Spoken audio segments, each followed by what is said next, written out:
Cette leçon est destinée à la première année du baccalauréat.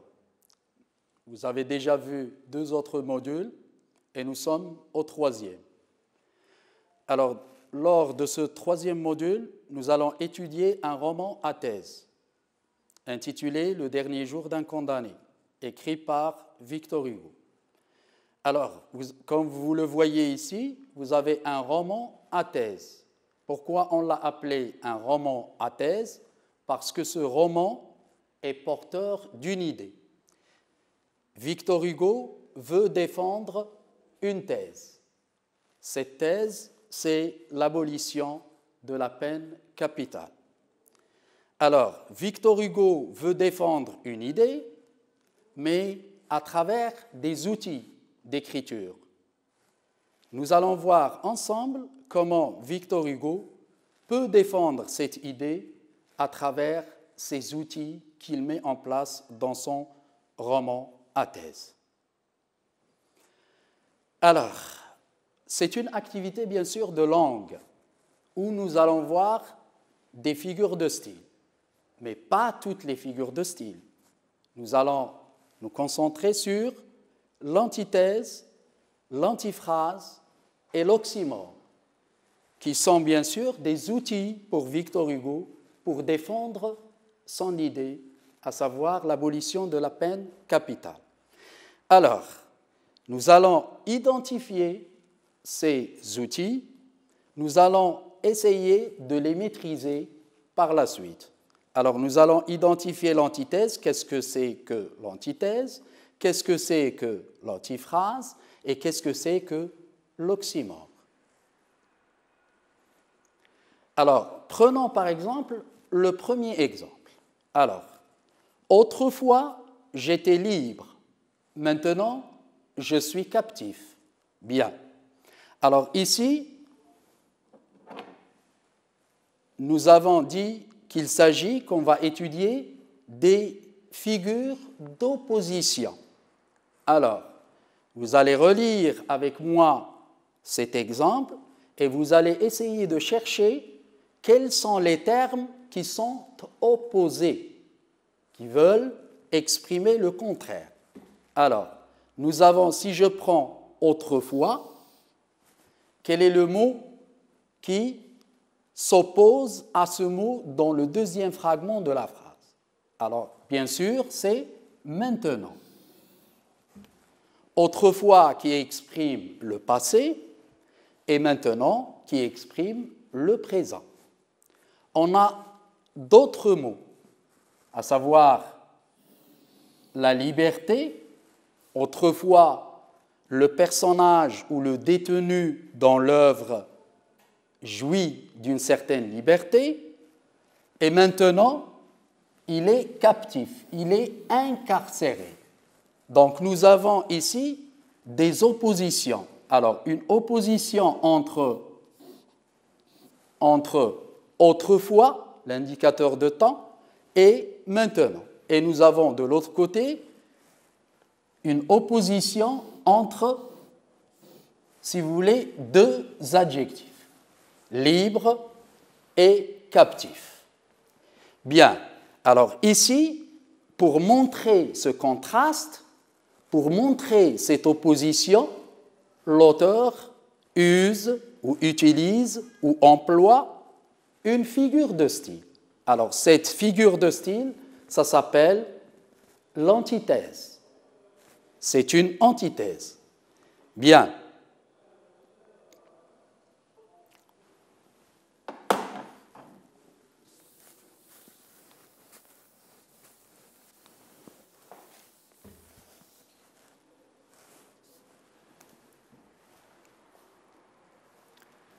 Passons maintenant au deuxième exemple.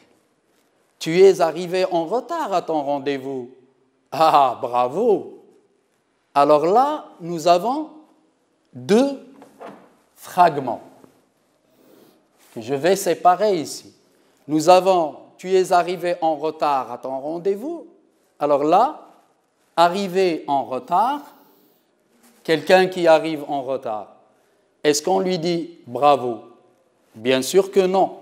Alors ici, « ah, bravo », n'exprime pas, celui qui parle n'exprime pas sa véritable pensée. Ici, on a ce qu'on appelle une autre figure de style qui s'appelle l'antiphrase. Passons au troisième exemple. Ils m'ont bien gardé, c'est le détenu qui parle.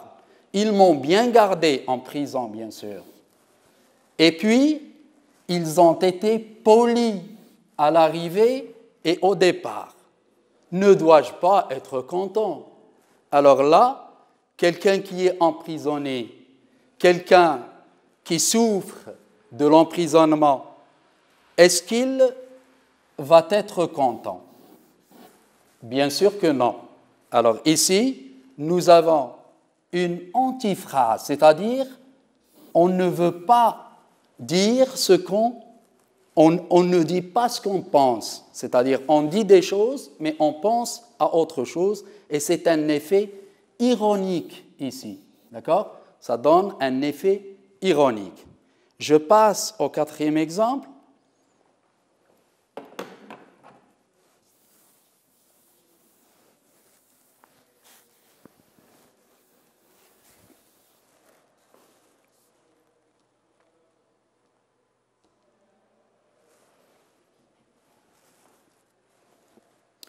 Alors, ce quatrième exemple, cet atroce éloge m'a donné du courage.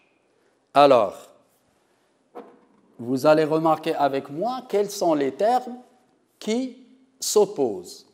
Nous avons atroce et nous avons éloge. Que veut dire éloge? C'est-à-dire, on dit un discours élogieux, c'est-à-dire lorsqu'on essaie de donner et de citer les mérites d'une personne. Alors l'éloge, c'est quelque chose de positif.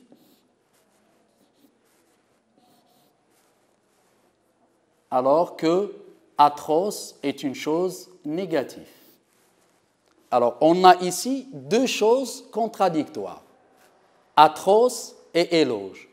Donc ici, dans cette phrase, nous avons deux éléments de cette phrase, deux mots qui sont en contradiction. Alors là, je vais appeler cette figure de style, je l'appelle l'oxymore. Nous avons un oxymore ici. Passons au cinquième exemple. Ce bruit sourd de cris que j'entends. Alors, quels sont les termes, à votre avis, qui sont en contradiction ou bien qui s'opposent? Nous avons bien sûr le bruit, le vacarme, et sourd. On ne peut pas avoir un bruit sourd. Un bruit, c'est un bruit. Bien. Alors, nous avons ici deux mots qui sont liés, qui sont rapprochés, mais qui ont un sens opposé. Alors, on appelle ça un oxymore. On appelle ça un oxymore.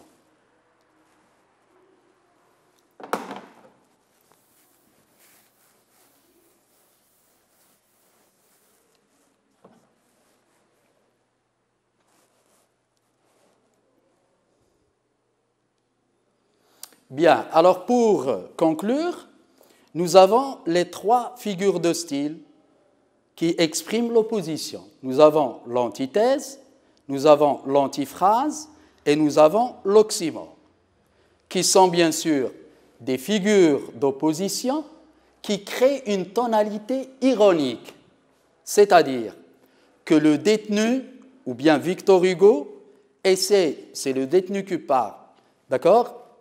Mais à travers son personnage, le Victor Hugo, ou bien l'écrivain, veut donner un sens ironique à ses propos, ou bien à ses propos pour, si vous voulez, critiquer tout ce qui se passe dans la prison. Bien, alors voilà devant vous un tableau récapitulatif. Alors, nous avons dans ce tableau des figures de style, l'antithèse, l'antiphrase, l'oxymore. Alors, et vous avez la définition devant vous. Alors, une antithèse consiste à opposer. Regardez bien ici, opposer est un mot très important ici dans cette définition, à opposer dans la même phrase, dans la même phrase, deux mots ou deux groupes de mots de sens contraire qui est très important ici, pour créer un effet de contraste, pour créer une opposition, un effet de contraste, un effet de parallélisme.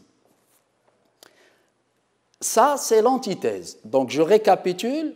L'antithèse consiste à opposer deux mots de sens contraire dans un même propos. L'antiphrase, c'est une figure de style qui consiste à employer un mot, retenez bien un mot, ou une phrase pour dire le contraire à sa véritable signification. C'est-à-dire, je dis des choses, mais ce n'est pas la véritable idée que je veux énoncer. Alors, ça s'appelle une antiphrase. Une antiphrase consiste à employer un mot, une phrase pour dire le contraire à sa véritable signification.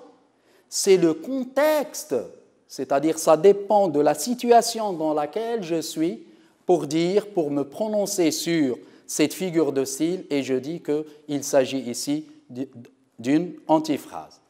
C'est le contexte qui permet de comprendre que c'est une antiphrase et non pas la véritable pensée ou l'idée de la personne qui parle. La troisième figure de style, l'oxymore. Alors l'oxymore est le fait de rapprocher, comme nous l'avons vu dans l'exemple précédent, c'est le fait de rapprocher deux termes qui s'opposent par leur sens, d'accord? Mais qui sont, si vous voulez, juxtaposés, l'un après l'autre. Ce rapprochement est inattendu et crée une formule contradictoire. Il crée une formule contradictoire, c'est-à-dire on ne s'attend pas à ce qu'il y ait ce rapprochement entre ces deux termes.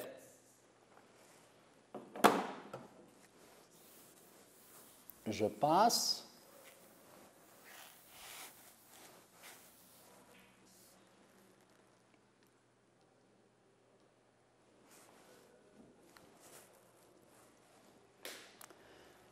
Maintenant, c'est à vous de voir et d'identifier ces figures de style.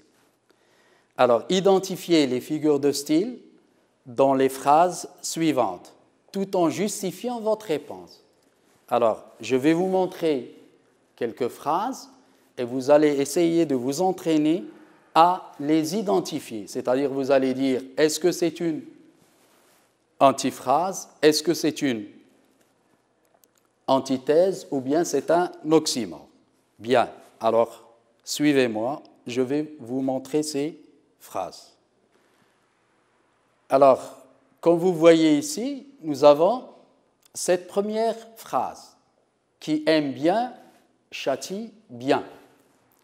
Alors, comme vous l'avez remarqué, nous avons deux verbes ici qui ont un sens contraire. Il s'agit du verbe aimer, qui est contraire ou bien qui s'oppose au verbe châtier. Châtier, c'est le verbe qui exprime punir. Aimer, vous connaissez très bien le verbe aimer, c'est adorer, etc.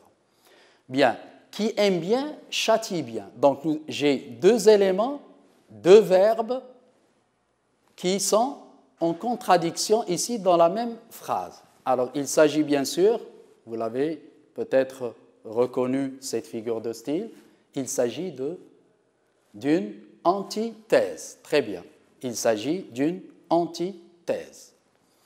Prenons le deuxième exemple. Il est aussi haut que tu es bas.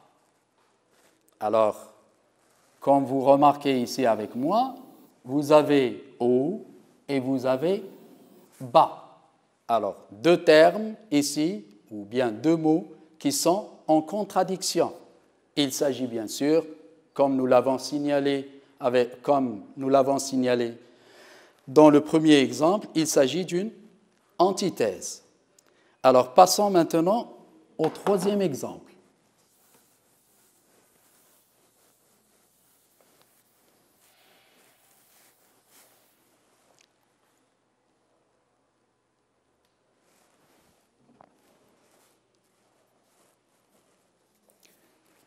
Alors, troisième exemple, on est bien dedans quand il fait mauvais dehors. Alors, ici,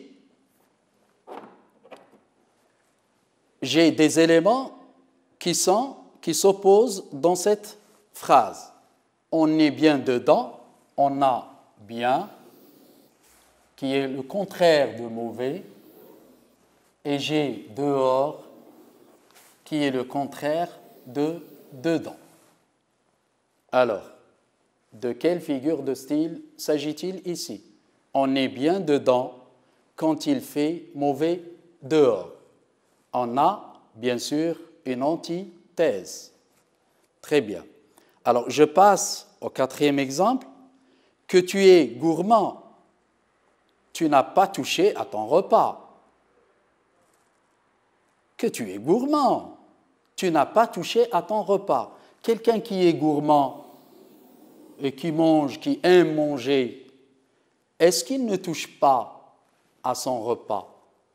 Bien sûr que non. Donc, l'idée ici, celui qui parle ne dit pas sa véritable idée. Il ne veut pas montrer sa véritable idée.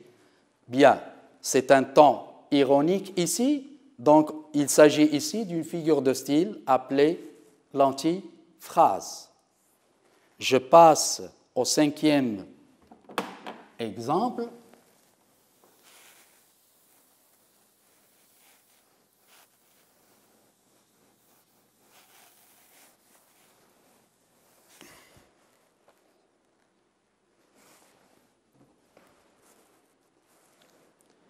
Cette obscure clarté qui tombe du ciel. Alors, vous remarquez que nous avons juxtaposé deux termes contradictoires. Il s'agit d'obscur et de clarté. Donc, nous avons la clarté, bien sûr, la lumière, etc., et l'obscur, l'obscurité, la noirceur, etc. Donc, deux termes qui sont agencés l'un après l'autre, mais qui expriment une opposition. Alors là, il s'agit d'un oxymore.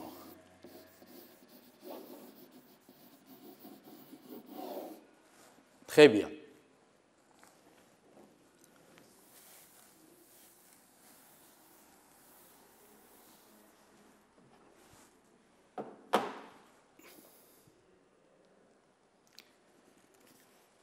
Alors, maintenant, c'est à vous d'essayer de produire et de créer des situations là où vous allez utiliser l'antiphrase, l'antithèse, l'oxymore. Et merci pour votre attention et à la prochaine leçon avec une production écrite qui portera sur l'argumentation. Vous allez voir comment on peut argumenter. Merci.